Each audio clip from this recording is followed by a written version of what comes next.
40 years ago, the World's Fair opened in Louisiana, becoming a favorite pastime during its run as the state's temporary theme park.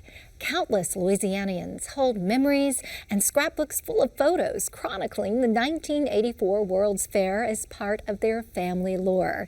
The Louisiana State Archives has compiled these souvenirs, memories, and musings into an exhibit open to the public, and I'm taking you on a walk down memory lane.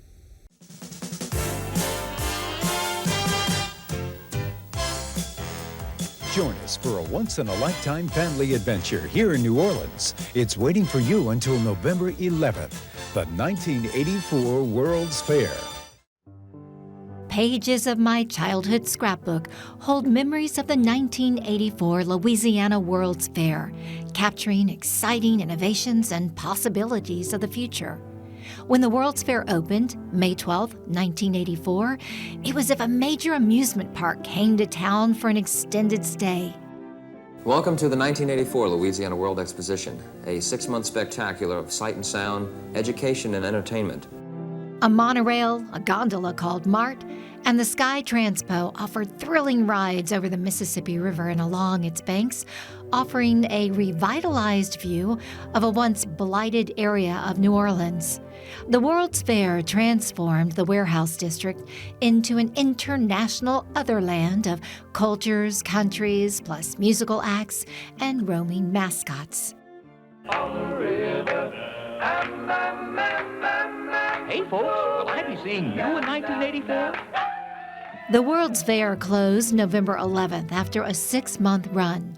Bankrupt, its assets seized, sold off, and much of it stored in the Louisiana State Archives in Baton Rouge. State archivists curated boxes of memorabilia into an exhibit commemorating the 40th anniversary of the 1984 Louisiana World's Fair.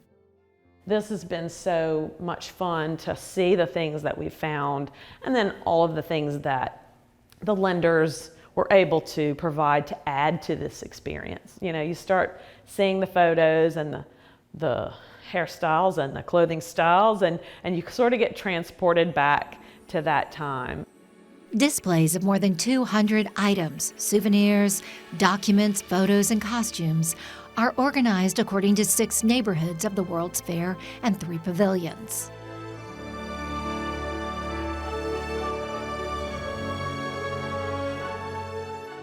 Absolutely the star of the World's Fair. This is Seymour DeFair.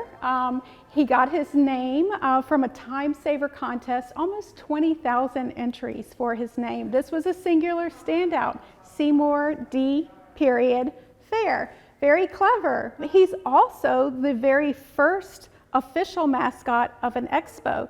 Though we're the last in the US to have a fair, international fairs have since borrowed this tradition with many of them with an official mascot. I remember these swimsuits. Yes. I wanted one of those swimsuits. The one-shoulder swimsuit, Yes. yes, very popular. And so this swimsuit was worn by the synchronized swimmers called Aqua Bells, and the first musical number that was produced at the Aquacade, a large 3,500 seat arena for outdoor arena for swimming and diving entertainment. A gondola car from Mart serves as a reminder of the adrenaline rush soaring over the Mississippi River. You were over 300 feet in the air, traversing over 2,000 feet across the mighty Mississippi. The exhibit also tells the origin story of the World's Fair.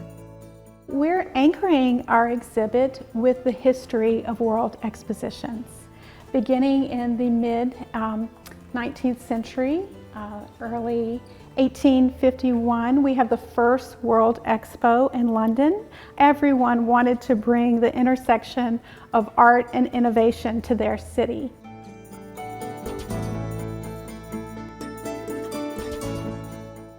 The story of the Louisiana World's Fair actually begins in 1884 when the World Industrial and Cotton Centennial Exposition was held in New Orleans. Now fast forward to the 1970s and an idea begins percolating in New Orleans for a new convention center. Some saw a World's Fair as an opportunity to get this convention center built. Now, 1984 marked the centennial of this Industrial and Cotton Centennial Exposition in New Orleans, which incidentally laid the foundation for what is now known as Audubon Park in New Orleans. The 1984 World's Fair was America's last fair. 7.3 million people visited, far below projected attendance, contributing to its financial loss. Although the fair wasn't a moneymaker, it was a memory maker for countless Louisianians.